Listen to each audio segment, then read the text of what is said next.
ಎಸ್.ಆರ್. ಕಾಶ್ಯಪ್ನವರ ಭಾವಚಿತ್ರಕ್ಕೆ ಪುಷ್ಪ ನಮನವನ್ನ ಜಗದ್ಗುರು ಮಹಾಸನ್ನಿಧಿಯವರು ಹಾಗೂ ಎಲ್ಲ ಗಣ್ಯಮಾನ್ಯರು ಅರ್ಪಿಸಬೇಕಂತ ಹೇಳಿ ವಿನಂತಿಯನ್ನು ಮಾಡ್ಕೊಳ್ತಾ ಇದ್ದಾರೆ.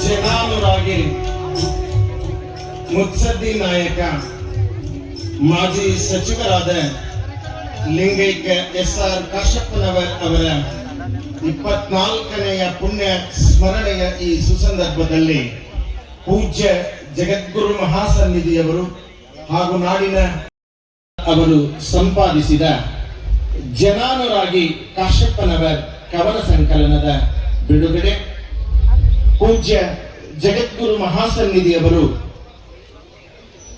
ಆ ಕವನ ಸಂಕಲನವನ್ನ